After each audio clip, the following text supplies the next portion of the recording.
की खामोशी, अस्पताल की टूटी छतों से टपकती नमी और एक सवाल। एहसन कहाँ गया? फहद अब तन्हा था, वार्ड नंबर 4 के बीचों बीच बेड नंबर 6 के सामने खड़ा, जहां सिर्फ चंद लम्हे पहले एहसन था। न खून का निशान, न चीख की बाज़गश्त, बस एक मधम सी खुशबू, सेंट या दवा या शायद कुछ और। फहद ने इर्द गिर्द देखा। दीवार पर एक पुरानी फ्रेमशुदा तस्वीर नजर आई। नर्सिंग स्टाफ 1982 सब मुस्कुरा रहे थे और बीच में एक नर्स, सुर्ख लिपस्टिक, हल्की मुस्कुराहट, सफेद लिबास। तस्वीर के नीचे लिखा था सदरा बीबी, नाइट ड्यूटी सास। क्या ये वही है जिसे हमने देखा था? माजी की झलक। अचानक कॉरिडोर की बत्ती चमकने लगी, जैसे बिजली नहीं, यादें झपक रही हो। और फहद को लगा जैसे वो वक्त के पीछे खींचा जा रहा हो। सामने दरवाजा खुला और अब अस्पताल वैसा नहीं था जैसा वो आया था। ये अब 1980 की दहाई का सर्द अस्पताल लग रहा था। नर्सें चल फिर रही थीं, मरीजों की कराहें, डॉक्टर्स के अहकामात, और वो नर्स सदरा, एक नौजवान लड़की, बेड नंबर 6 के पास खड़ी एक मरीज को इंजेक्शन दे रही थी। मगर फिर कुछ बदला। मरीज ने चीख मारी और सदरा पीछे हट गई। डॉक्टर भागे, लोग जमा हुए और सरकारी फाइल में लिखा गया, मरीज गलत दवा से जाँ बहक। सदरा पर इल्जाम लगा। कहा गया इसने जानबूझकर गलत इंजेक्शन दिया।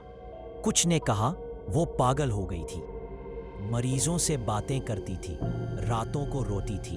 और फिर एक रात सदरा लापता हो गई। किसी ने नहीं देखा कहाँ गई, मगर बेड नंबर 6 खाली ही रहा। कभी कोई नहीं सोया वहां। फहद की आंख खुली तो वो जमीन पर बैठा था। बेड नंबर 6 अब भी वैसा ही था और तस्वीर गायब। फिर वही सरगोशी। देख लिया, अब दबा लो। फहद ने चौंक कर पीछे देखा। नर्स सुदरा अब पूरे वजूद के साथ सामने खड़ी थी। आंखें सुर्ख, चेहरा आधा जला हुआ और हाथ में सुरंज जिसमें सियाह माया भरा था। मैंने दवा गलत दी थी, मुझे माफ कर दो, या फिर तुम भी वही दवा लो, फहद ने चीखते हुए कहा। मैं तुम्हें कुछ नहीं कहने आया, मुझे बस मेरा दोस्त वापस दो। सुदरा की आंखों से आंसू बहने लगे। वो आराम कर रहा है, लेकिन तुम जा सकते हो, अगर वादा करो कि वापस नहीं आओगे और किसी को ये कहानी नहीं सुनाओगे। बेड नंबर 6 जिंदा है, वो सोए हुए लोगों को पसंद करता है। फहद ने दरवाजे की तरफ दौड़ा और हैरत की बात, दरवाजा खुला हुआ था, जैसे किसी ने कहा हो, जाओ, अभी के लिए आज़ाद हो। जैसे ही वो अस्पताल से निकला, सब कुछ पीछे मुकम्मल खामोश हो गया। ना कोई सरगोशी, ना साया, बस रात और लाहौर का अंधेरा। इख्तिताम नरेटर स्टाइल में। बेड नंबर 6 एक बेड नहीं, एक सज़ा है, जहां दवा नहीं दी जाती बल्कि यादें दी जाती हैं, लानतें और कभी कभार मौत से बदतर तन्हाई। फहद तो निकल गया, मगर एहसन अब वहां का हिस्सा है। और नर्स सिदरा, वो अभी तक अपनी गलत दवा के लिए किसी अगले मरीज का इंतजार कर रही है। कभी कभार कुछ दरवाजे सिर्फ बाहर से बंद नहीं होते, उन्हें यादें और गलत फैसले बंद रखते हैं। फहद, जिसे नर्स सुदरा ने अस्पताल से जाने की इजाजत दी थी, वो सिर्फ जिस्मानी तौर पर बाहर निकला था। दिमाग और दिल वहीं कैद रह गए थे, क्योंकि एहसन अभी भी लापता था और फहद हर रात बेड नंबर 6 का ख्वाब देखता। कभी एहसन उस पर लेटा होता, कभी सुदरा आती और कहती, आखिरी दवा बाकी है, पिछतावा या हिम्मत। एक रात बारिश हो रही थी, हवा में वही पुरानी दवा की बास, और फहद ने फैसला कर लिया, वापस जाना होगा ख्वाह कुछ भी हो। इस बार उसने टूटी बत्ती की लालटीन, कुरान पाक और एक छोटा कैमरा साथ लिया, ना कहानी सुनाने के लिए, बस सबूत के लिए और शायद अहसन के आखिरी लम्हात के लिए। अस्पताल अब भी वैसा ही था, बल्कि और ज्यादा खामोश।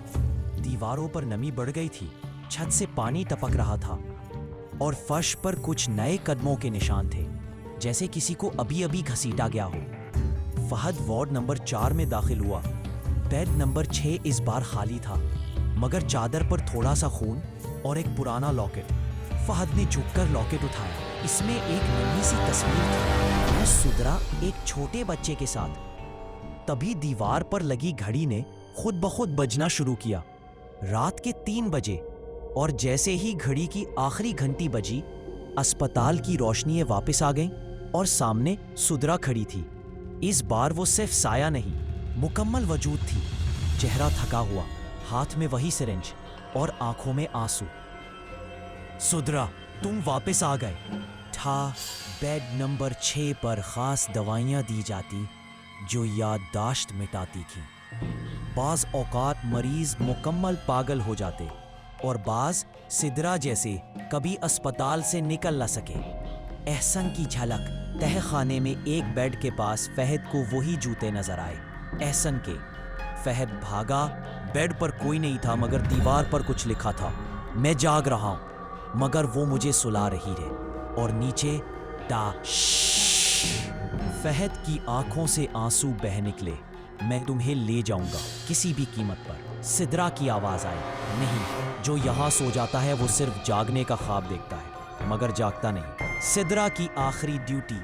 فہد نے قرآن پاک کھولا اور اونچی آواز میں تلاوت شروع کی۔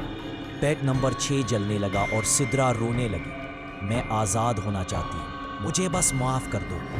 روشنیوں میں چمک آئی اور سدرا نے فہد کو ایک سرنج دی۔ یہ دوا نہیں، تمہارے دوست کی آخری سانس ہے، اسے زمین پر چھڑک دو، وہ واپس آ جائے گا اگر وہ خود آنا چاہے۔ اختتام۔ فہد نے سرنج سے بیڈ کے پاس زمین پر مایا چھڑکا، آہٹ ہوئی اور ایک سایہ بیڈ سے اٹھا۔ احسن، آنکھیں خالی مگر زندہ۔ فہد نے اسے تھام لیا اور دوڑتے ہوئے اسپتال سے نکلے۔ پیچھے سدرا خاموشی سے دیکھتی رہی اور جیسے ہی وہ نکلے، بیڈ نمبر 6 خود بخود زمین میں دفن ہو گیا، ہمیشہ کے لیے۔ قسط 3 ختم۔ فہد نے دوست کو تو واپس لایا مگر کیا آسن واقعی وہی ہے یا اب اس کے ساتھ بیڈ نمبر 6 کا حصہ بن چکا ہے؟ باب 4 میں آسن کی واپسی کے بعد کے وہ لمحات جو عام نہیں، اور وہ سایہ جو اب ان کے پیچھے لاہور کی گلیوں میں چلتا ہے۔